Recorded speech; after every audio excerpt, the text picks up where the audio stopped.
दोस्तों नमस्कार। पिछले वीडियो में हमने सेल और बैटरी के बारे में बात किया था और इसकी छोटी-छोटी टर्मिनोलॉजी के बारे में बात किया था। आज के इस वीडियो में हर वो पॉइंट देखेंगे जैसे इलेक्ट्रोलाइट क्या होता है, इलेक्ट्रोड्स क्या होते हैं और ये सारी छोटी-छोटी चीज़ों को पढ़ते हुए फिर हम आगे बढ़ेंगे, ठीक है? आशा करता हूँ बेटा पुराने दोनों लेक्चर देख लिए, बेहद इंपॉर्टेंट और कांसेप्चुअल वीडियो है बेटा, देख लेना, ठीक है? बहुत सही। तो अब पढ़ते हैं बेटा विद्युत अपघटन, क्योंकि अब आपको पता चल गया ना भैया कि रासायनिक अभिक्रिया है।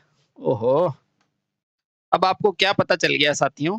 आपको ये पता चल गया है कि अगर सर रासायनिक अभिक्रिया हो रही है, तो इसके लिए क्या होना चाहिए बेटा? विद्युत का अपघटन। भाई रासायनिक अभिक्रिया चाहिए और ये रासायनिक की अभिक्रिया में होगा क्या? इस अभिक्रिया में होगा क्या? इस अभिक्रिया में होगा विद्युत की उपस्थिति में अपघटन। इसे ही क्या बोला जाता है? विद्युत की उपस्थिति में अपघटन होगा और बेटा इससे ही विद्युत अपघटन कहा जाता है। कहा जाता है? बहुत बढ़िया।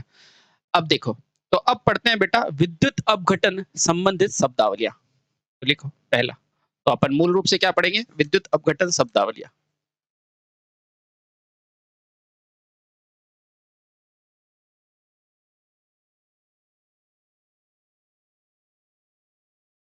तो लिखो बेटा, विद्युत अपघटन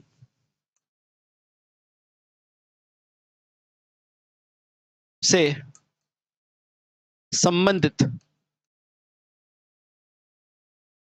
कभी-कभी ये डायरेक्ट क्वेश्चन पूछेगा, इनमें से ही नंबर आ जाएँगे। संबंधित शब्दावलियाँ, the terminology related to electrolysis. शब्दावलियाँ।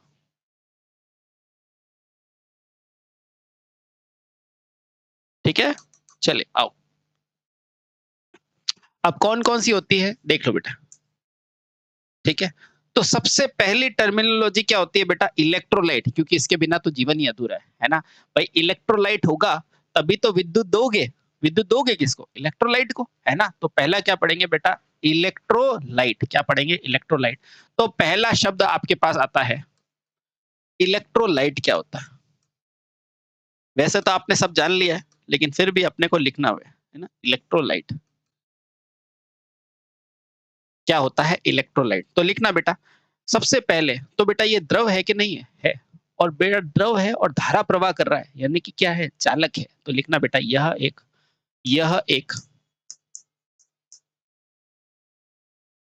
चालक द्रव होता है। पहला क्वेश्चन तो यही उड़ जाएगा। बेटा ये क्या है? चालक, कुचालक, अर्धचालक, तो बेटा क्या बोलोगे? यह एक चालक द्रव है। बोलो समझ में आया? हाँ सर समझ में आ गया। यह क्या होता है बेटा? एक चालक द्रव होता है, पहला और इंपॉर्टेंट पॉइंट। ठीक है? अच्छा। ये क्या है बेटा? विद्युत अपघटन। इससे जब इलेक्ट्रोलाइट को दोगे ना तो बेटा ये अपने मूल आयनों में टूट जाएगा, है ना? लिखना बेटा, जब इस इलेक्ट्रोलाइट पर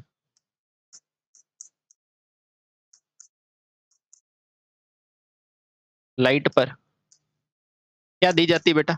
विद्युत धारा दी जाती है। विद्युत धारा प्रदान की जाती है।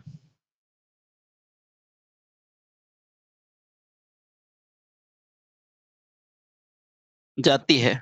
तो यह इलेक्ट्रोलाइट क्या होता है बेटा? अपने इलेक्ट्रोलाइट, तो यह इलेक्ट्रोलाइट अपने मूल अणुओं की संरचना में, जो भी मूल रूप से थे ना उनमें टूट जाता है। तो मूल अणुओं की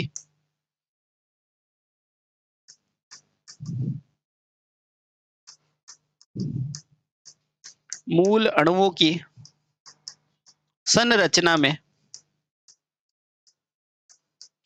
टूट जाता है या बट जाता है या विभक्त हो जाता है। टूट जाता है। ठीक है? बहुत सही। मूल संरचना में क्या हो जाता है बेटा? टूट जाता है। ये पॉइंट ध्यान है? ठीक है। अच्छा। अब पूछेगा बेटा ये होगा क्या? तो ये मूल रूप से क्या होता है? तो ध्यान रखना बेटा, इलेक्ट्रोलाइट होता है ना, इलेक्ट्रोलाइट मूल रूप से क्या करते हैं? मूल रूप से अम्लीय या अकार्बनिक होते हैं। तो तीसरा पॉइंट ये ध्यान रखना।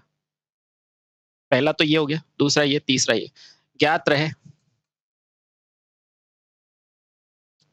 इलेक्ट्रोलाइट, या यहां से लिखते हैं, ज्ञात रहे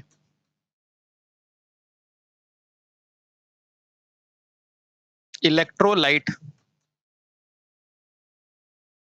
मूल रूप से, मूल रूप से क्या होते हैं बेटा, अम्लीय होते हैं, अम्लीय, अम्लीय या अकार्बनिक होते हैं। अब क्यों होते हैं पता है ना आपको? हाँ, अकार्बनिक होते हैं,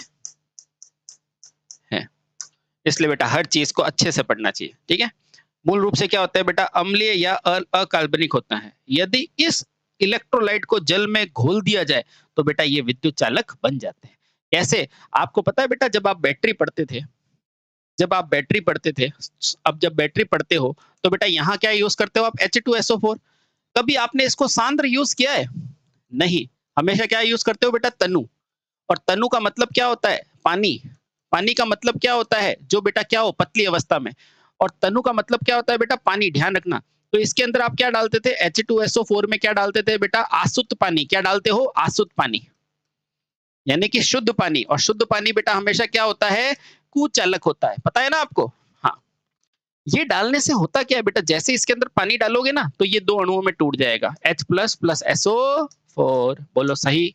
हाँ सही है ना।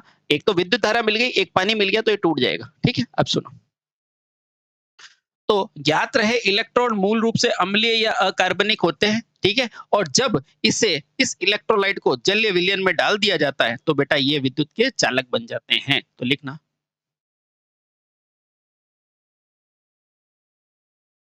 विद्युतीय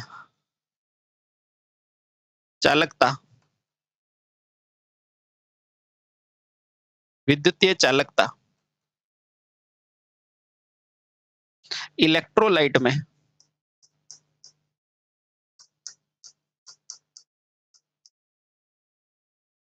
इलेक्ट्रोलाइट में जल मिलाने से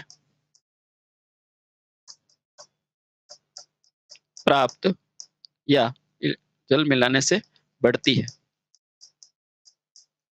ठीक है। अब देखना बेटा, आराम से देखो, आपने क्या लिखा, विद्युतीय चालकता इलेक्ट्रोलाइट में जलीय विलयन मिलाने से बढ़ती है ना। अब देखना आराम से, इसका मतलब क्या है? इसका मतलब ये है सर, हम जानते हैं। अब आगे चल के आप पढ़ोगे ना बेटा कि बैटरी जो होती है ना, बैटरी में क्या प्रयोग करते हैं, बैटरी में हमेशा बेटा तनु सल्फ्यूरिक अम्ल प्रयोग करते हैं, तनु सल्फ्यूरिक अम्ल लेते हैं, है ना, अम्ल लेते हैं। बेटा यहां से भी दो तीन क्वेश्चन पूछ सकता है ना। तनु का मतलब क्या होता है बेटा, जिसमें जल की मात्रा क्या हो, जल मात्रा क्या हो बेटा, जलीय मात्रा ज्यादा हो, है ना। हाँ बेटा, ये सल्फ्यूरिक अम्ल क्या होता है, तो आप कहेंगे सर H2SO4, है ना।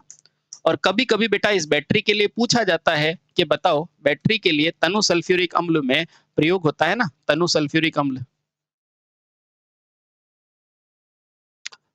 तो उसमें मतलब क्या होता है, उसका मतलब तनु मतलब बेटा क्या होता है, H2O। और सल्फ्यूरिक का मतलब क्या होता है बेटा, H2SO4। बेटा हमेशा इसका अनुपात पूछा जाता है, तो ध्यान रखना बेटा। वैसे मैं पढ़ाऊंगा आपको आगे वाले, इसकी अभिक्रिया के साथ आएगा, ये पॉइंट भी आएगा, पर थोड़ा ध्यान रखो बेटा। तनु का मतलब इसमें पानी ज्यादा होता है, सल्फ्यूरिक अम्ल का मतलब क्या होता है, H2SO4। बेटा इनका अनुपात पूछा जाता है, तो ध्यान रखना ये ज्यादा होता है, तो 3:1 होता है, ठीक है। बहुत बढ़िया सर। और यहाँ से क्या क्वेश्चन पूछा जाता है, ये भी पूछा जाता है बेटा, सल्फ्यूरिक अम्ल का दूसरा नाम क्या है, तो इसे गंधक का अम्ल भी कहते हैं, गंधक अम्ल, ठीक है, भी कहते हैं, है ना। ये सारे क्वेश्चन पूछे जा सकते हैं, ठीक है।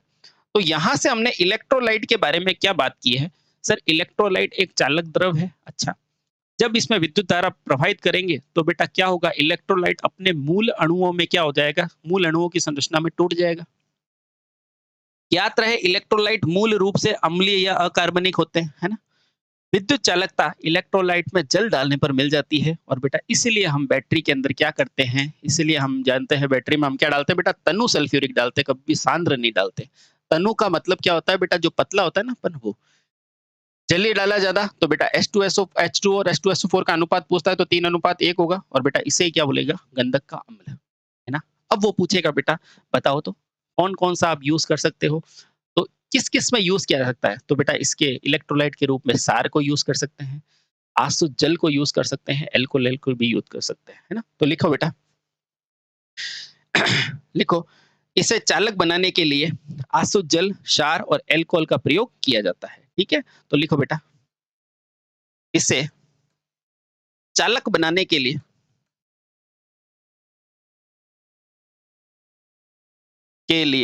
कुछ है पूछेगा कौन-कौन से का यूज़ कर सकते हो? तो चालक बनाने के लिए आसुत जल और बेटा हाँ, ये भी ध्यान रखना बेटा ये जो जल है ना, ये जल कौन-सा है? ये आसुत जल है।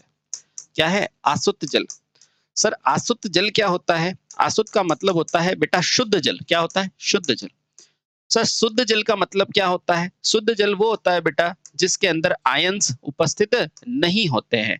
अब सर इसमें आयन उपस्थित नहीं होंगे तो सर ये क्या होगा? तो बेटा ये विद्युत का क्या होना चाहिए? कुचालक होना चाहिए। कुचालक होता है ना? कुचालक का मतलब क्या है? सर ये इसको तोड़ेगा तो सही लेकिन बैटरी की अभिक्रिया को प्रभावित नहीं करेगा। ठीक है?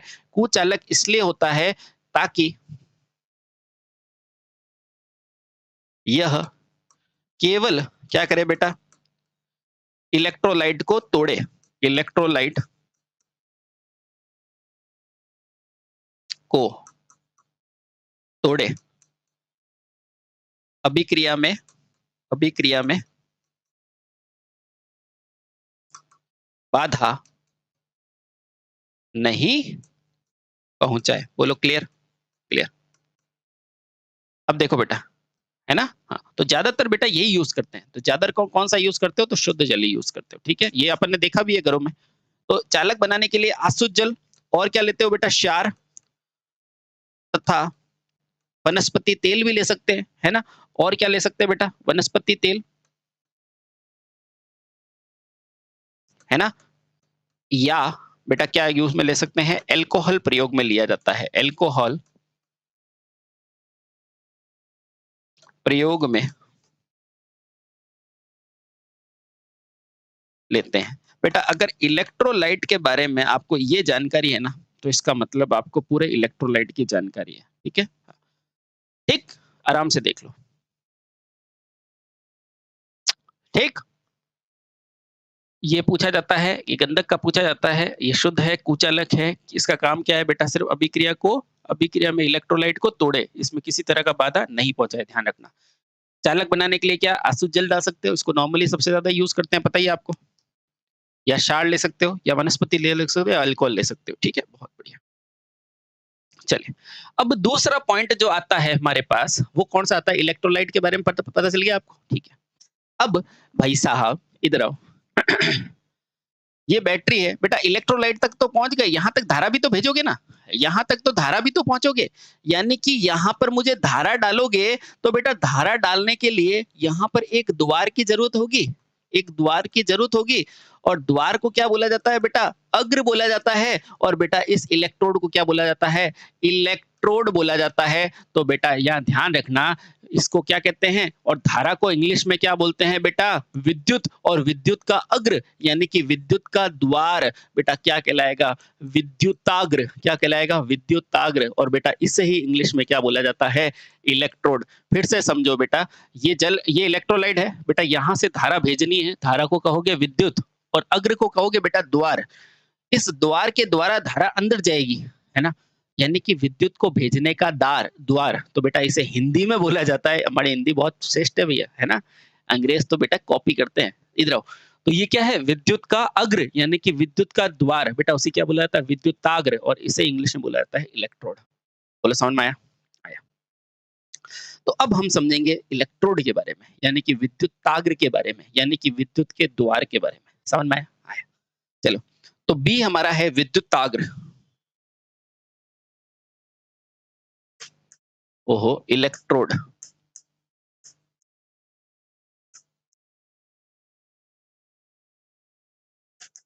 ठीक है? बहुत बढ़िया। हुँ, आगे क्या पढ़ेंगे बेटा? विद्युत इलेक्ट्रोड, है ना, इलेक्ट्रोड। तो सुनना बेटा, इसे क्या कहते हैं? इसे विद्युताग्र भी कहता है ना, इसे विद्युताग्र भी कहा जाता है। इसे विद्युतग्र, विद्युतग्र या विद्युताग्र ऐसा वर्ड है ना, हाँ, विद्युतग्र, है ना।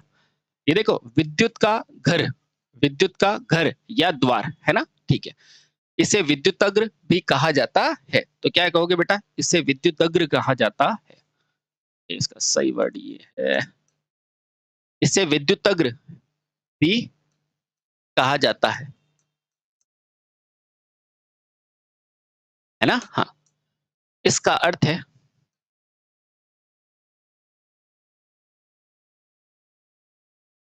इसका अर्थ क्या है? तो बेटा ध्यान रखना, विद्युत का द्वार, ये द्वार है ना, इसका अर्थ है विद्युत का, विद्युत का द्वार, ठीक है। यानी कि ये विद्युत का वो द्वार है बेटा जहां से धारा क्या जाती है, उसके अंदर प्रवेश करती है, लिक्विड के अंदर, यानी इलेक्ट्रोलाइट के अंदर, है ना। तो लिखना बेटा, विद्युत अपघट्य में या विद्युत अपघटन की क्रिया में विद्युत धारा को बेटा इन दो धात्विक छड़ों की सहायता से प्रवाहित किया जाता है। तो लिखो बेटा, विद्युत अपघटन की क्रिया के लिए क्रिया के लिए इलेक्ट्रोलाइट तक, इलेक्ट्रोलाइट तक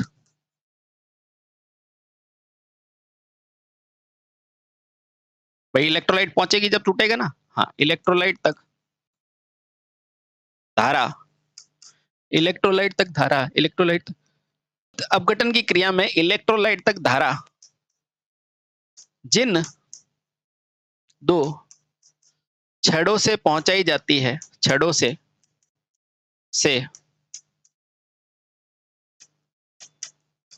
पहुंचाई जाती है, उन्हें क्या बोलते हैं बेटा?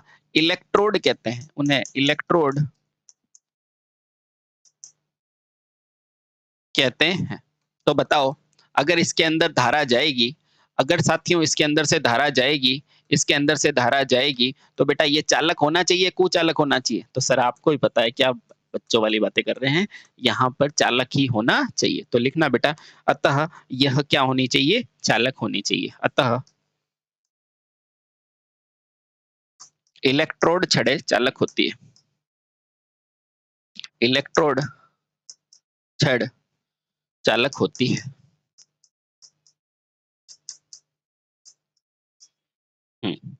ठीक है, बहुत सही। अब देखना बेटा, यह इलेक्ट्रोड छड़े कितने प्रकार की होती है? दो। कौन कौन सी? एनोड और कैथोड। तो लिखो बेटा, यह इलेक्ट्रोड छड़े छड़े या अगले लाइन पे लिख देते हैं, क्या लिखोगे बेटा? अतः यह इलेक्ट्रोड छड़े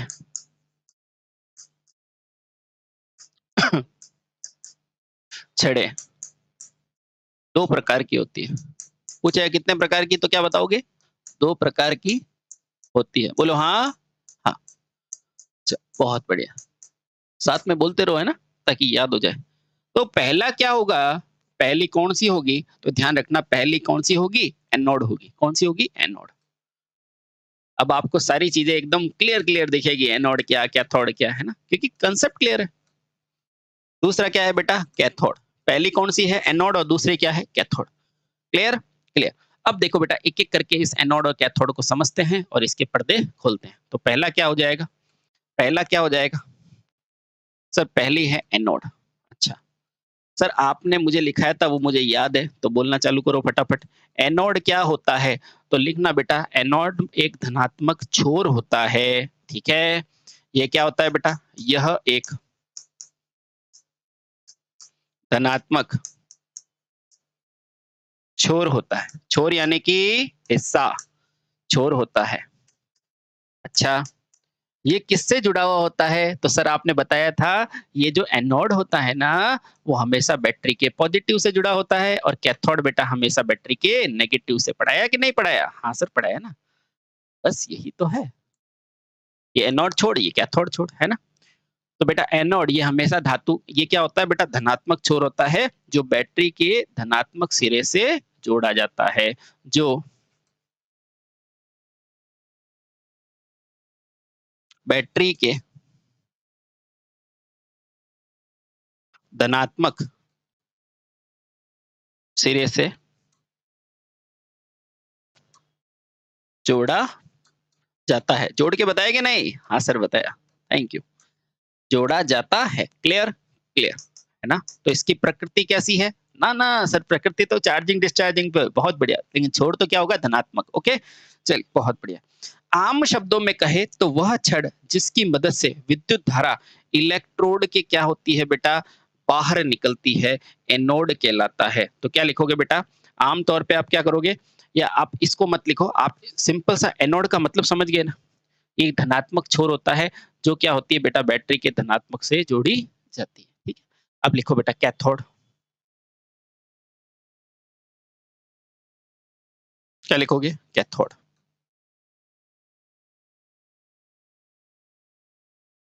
ठीक है, अब क्या लिखोगे बेटा? कैथोड। तो बताओ ये कौन सा होगा? तो यह ऋणात्मक छोर है जो बैटरी के ऋणात्मक सिरे से जुड़ा होता है। तो यह एक ऋणात्मक छोर होता है जो बैटरी के, बेटा ये बहुत इंपॉर्टेंट कंटेंट है, ध्यान रखना, जो बैटरी के ऋणात्मक सिरे से, आपके सारे डाउट क्लियर हो जाएंगे, ऋणात्मक सिरे से जुड़ा होता है। क्लियर? क्लियर। ये लो भैया, ये दोनों पॉइंट आपको पूछेगा तो कभी भी भूलोगे क्या? नहीं सर, अब थोड़े भूलेंगे। ठीक है, बहुत बढ़िया। अब इसकी प्रकृति किस पे डिपेंड करती है? तो बेटा प्रकृति आपकी किस पे डिपेंड करेगी? ओनली और ओनली किस पे आप चार्जिंग कर रहे हो या डिस्चार्जिंग कर रहे हो। ठीक है, चल बहुत बढ़िया। ठीक है, एक बार बना दूं क्या? चलो एक बार सर वापस बना दो ताकि सारा रिवाइज हो जाए। ये लो भैया बना देता हूँ। तो देखो बेटा, एक बार आपने क्या बनाया? चार्जिंग।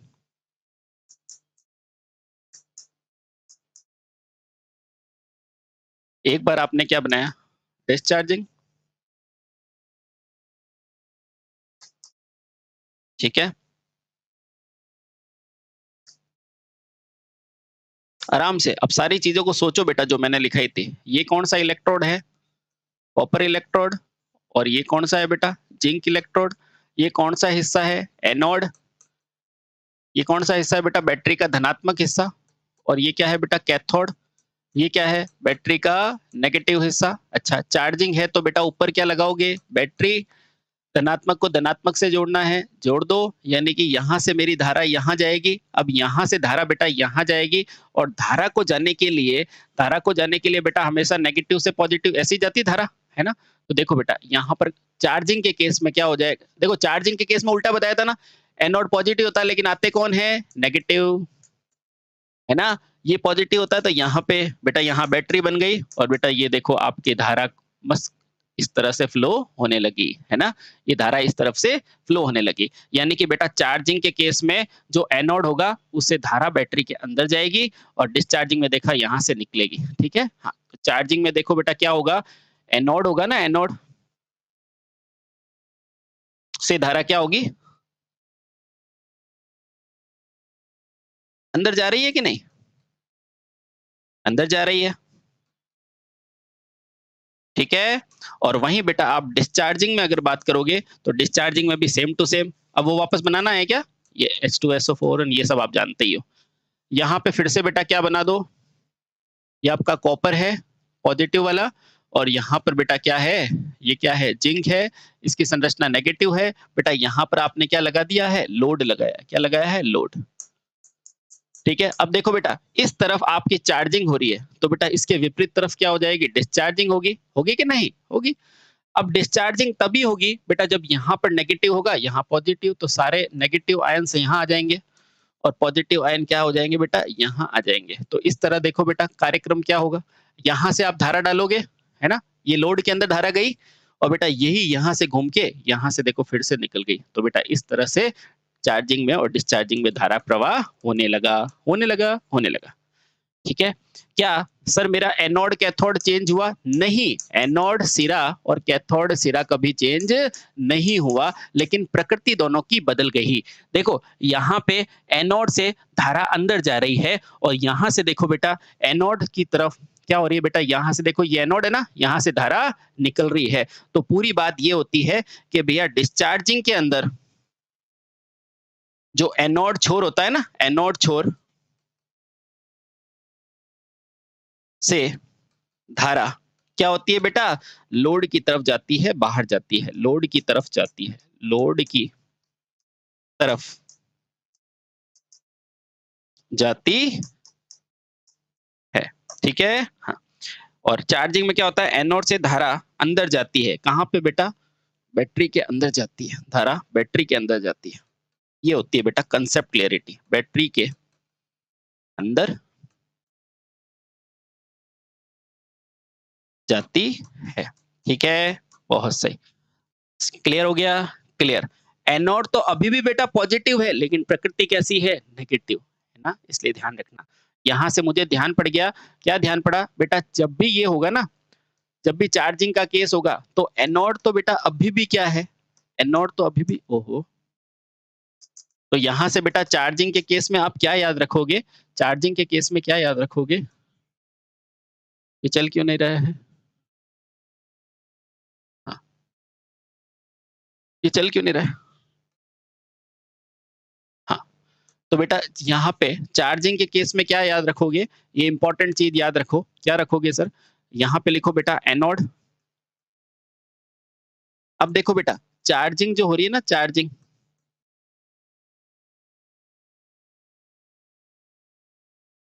चार्जिंग में आपका एनोड है ना बेटा, वो है तो पॉजिटिव ही है। छोर तो कैसा है बेटा? धनात्मक छोर। लेकिन बेटा प्रकृति कैसी है? ऋणात्मक, नेगेटिव, नेगेटिव, नेगेटिव। और प्रकृति कैसी है बेटा? ऋणात्मक प्रकृति है। समझ में आया? हाँ। और बेटा जब भी चार्जिंग हो रही है, जब भी चार्जिंग हो रही है, तो बेटा एनोड का कार्य क्या है? इलेक्ट्रोलाइट के अंदर धारा को अंदर भेजना। समझ में आया? अब उसको देखो बेटा डिस्चार्जिंग में, डिस्चार्जिंग में एनोड तो अभी पॉजिटिव है, लेकिन प्रकृति देखो पॉजिटिव। और जब अगर मैं डिस्चार्जिंग की बात करूंगा, ये क्या है? डिस्चार्जिंग। यानी कि भाई उपयोग करने को क्या कहते हैं बेटा? डिस्चार्ज होना।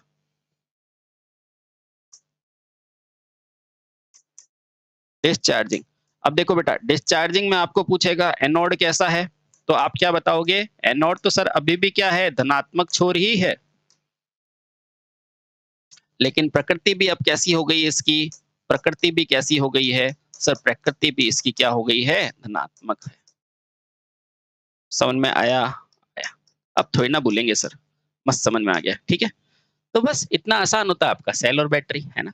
कोई दिक्कत नहीं है। और इलेक्ट्रोड क्या होते हैं बेटा? ये दोनों क्या है? इलेक्ट्रोड। ये सब क्या है? इलेक्ट्रोड।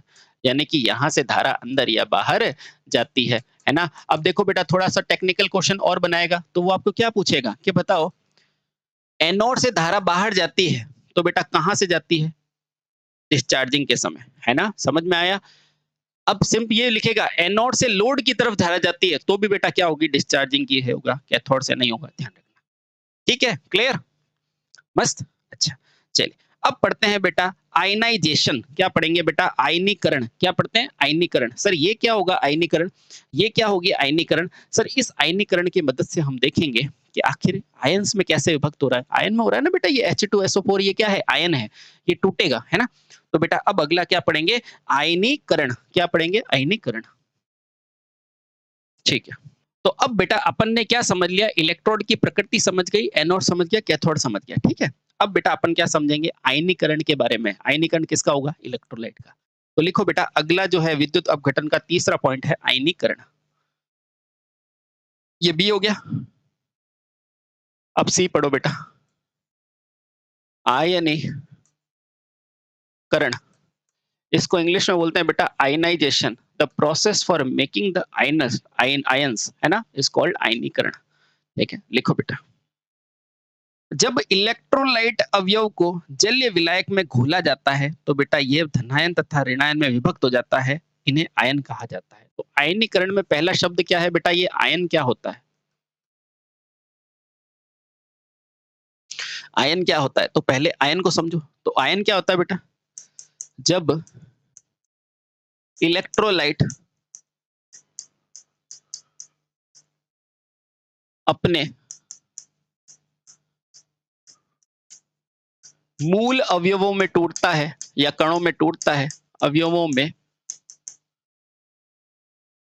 टूटता है, तो क्या बनाता है बेटा? तो क्या बनाता है? तो आयन बनाता है। तो आयन बनाता है। सर ये भी इलेक्ट्रोलाइट होते हैं? नहीं, ये इलेक्ट्रोड जैसे नेचर के होते हैं, पॉजिटिव नेगेटिव, लेकिन इलेक्ट्रोड जैसे एनोड कैथोड नहीं होते। समझ में आया? हाँ, तो लिखो बेटा, इन्हें आयन कहते हैं। ठीक है, अच्छा, इन्हें एक और नाम से जाना जाता है बेटा, इन्हें मूलक या रेडिकल भी कहा जाता है। तो लिखना बेटा, एक पॉइंट इंपॉर्टेंट है, एग्जाम में आपको पूछ सकता है, इंपॉर्टेंट करके लिखो बेटा आयन को। अच्छा, एक चीज और लिखा देता हूँ बेटा, क्या पता मैं भूल जाऊं पढ़ाते पढ़ाते, तो मुझे अभी कुछ याद आया है तो मैं लिख देता हूँ। ये बैटरी है ना बेटा, इसको अन्य नाम बेटा बैटरी को एक्यूमुलेटर भी कहते हैं, एक्यूमुलेटर भी कहते हैं। ठीक है, छोटी छोटी चीजें हैं बेटा, कभी भूल जाते हैं तो इसे एक्यूमुलेटर भी कहा जाता है ना, लिखा देता हूँ। वैसे मैं लिखा दूंगा, पर नहीं याद आए तो चिपका दिया यहाँ पर। ठीक है, चलो आगे आगे चलो। ये तो समझ में आ गए। आयन को पूछेगा बेटा, ये जो आयन है ना, आयन को क्या कहते हैं बेटा? रेडिकल्स। आयन को क्या कहा जाता है? मूलक या रेडिकल्स भी कहा जाता है। पूछा जाता है आयन का अन्य नाम क्या है, तो बोलना बेटा आयन को मूलक यानी कि मूल रूप, रेडिकल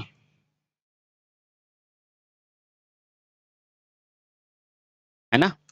तो बेटा इन आयनों को मूलक यानी कि रेडिकल, मूलक भी कहा जाता है। ये क्वेश्चन पूछा जा सकता है बेटा एक नंबर वाले कॉम्पिटिटिव एग्जाम में, कहा जाता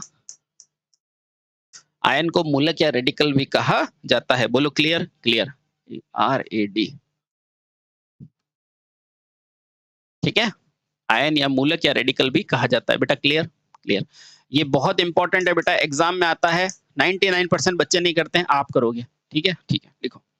अब यह आयन कितने प्रकार के होते हैं, तो ध्यान रखना बेटा, यह आयन 2 प्रकार के होते हैं। यह आयन कितने प्रकार के होते हैं बेटा? 2 प्रकार के होते हैं। कौन कौन सा होता है? पहला वही आपका क्या हो जाएगा बेटा? धनायन। दूसरा हो जाएगा ऋणायन। पहला क्या हो जाएगा? धनायन। वो धनात्मक जो लिख रहा था ना, वो दरअसल बेटा क्या है? धनायन। और दूसरा क्या हो जाएगा बेटा? ऋण आयन। क्या हो जाएगा? ऋण आयन, है ना। अब धनायन को क्या बोला जाता है बेटा? धनायन को बोला जाता है कैटायन। क्या बोला जाता है? कैटायन। ये तो याद ही करना पड़ेगा बेटा। और जो ऋणायन है ना, उसको बोलते हैं बेटा एनायन। An ion. ठीक है, हिंदी में लिख दूं क्या? ले लो, इसे कैटायन कहते हैं।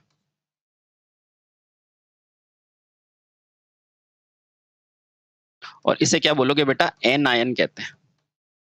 ठीक है, बहुत आसान, बहुत आसान। ठीक, चलिए, ठीक। बोलो, क्लियर हो गया? क्लियर हो गया। ठीक है, अब देखो आराम से, ये धनायन प्रकृति, इसको धनायन क्यों कहते हैं बेटा? ये धनायन होते हैं, और ये क्या होते हैं? ऋणायन होते हैं। ये आप सब जानते हैं। ठीक है, हाँ, इसको वापस लिखाना है क्या? धनायन ऋणायन को। ठीक है, हाँ, तो आराम से देखो इसको। ठीक है, ठीक है।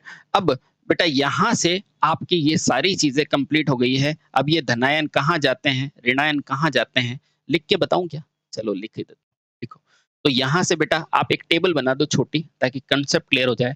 यहाँ लिखो क्रम संख्या। अब गलत नहीं होना चाहिए बेटा, तीसरी बार रिवाइज करा रहा हूँ। क्रम संख्या, फिर क्या लिखोगे बेटा, चार्जिंग की स्थिति।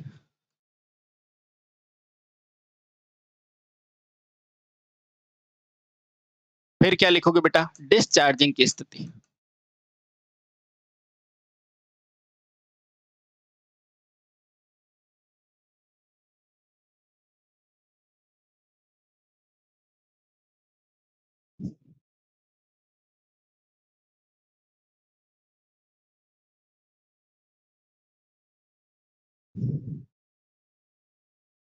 ठीक है, तो पहले क्या लिखो बेटा, आप लिखो चार्जिंग की स्थिति और डिस्चार्जिंग की स्थिति। बेटा अब गलत नहीं होना चाहिए। ये हो गया आपका क्रम संख्या। क्या हो गई, क्रम संख्या। ठीक है, पहला। और यहाँ क्या लिखोगे बेटा, दूसरा।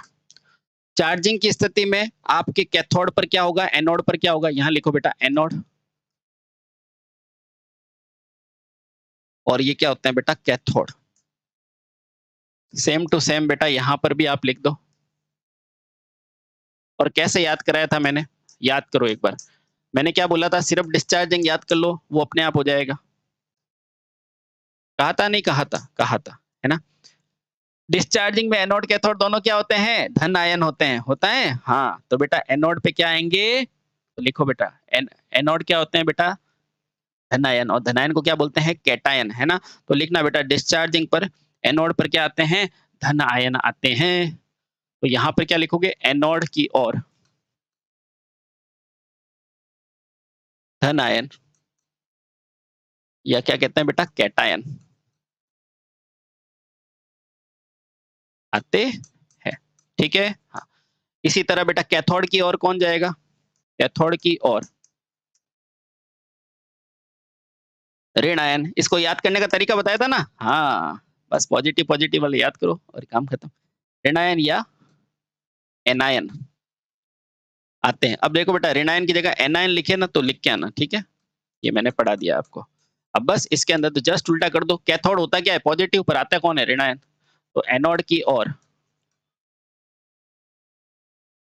ऋण आयन,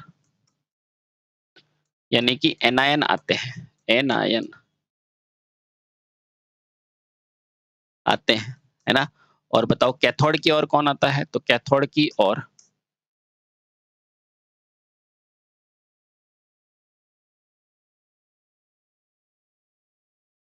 ठीक है। तो यहां से बेटा ये दो क्वेश्चन पूछे जाते हैं। आप पॉजिटिव की जगह अगर कैटायन लिखे तो बेटा कंफ्यूज नहीं होना, आंसर दे के आना, ठीक है। हाँ, ठीक है, क्योंकि इतनी थोड़ी सी माथापुड़ तो चाहेगा वो आपसे, है ना। वो आपको पैसे दे रहा है ना। हाँ, लिखो। तो एनोड क्या हो जाएगा बेटा, नेगेटिव। यहाँ पर क्या हो जाएगा, कैथोड पॉजिटिव। उसको याद करना बेटा, डिस्चार्जिंग को। एनोड धनायन और कैथोड ऋण आयन, ठीक है। बहुत सही, ठीक है। अब कल के वीडियो में बेटा अपन क्या पढ़ते हैं, ये वोल्टामीटर क्या होता है, ये संयोजकता क्या होगी, फैराडे के नियम क्या होंगे। लेकिन बेटा इससे पहले यहाँ पे कंसेप्ट क्लियर कर लेना, ठीक है। जितना हो सके बेटा मैंने आपको बेस्ट कंटेंट उपलब्ध कराने की कोशिश। Thank you so much.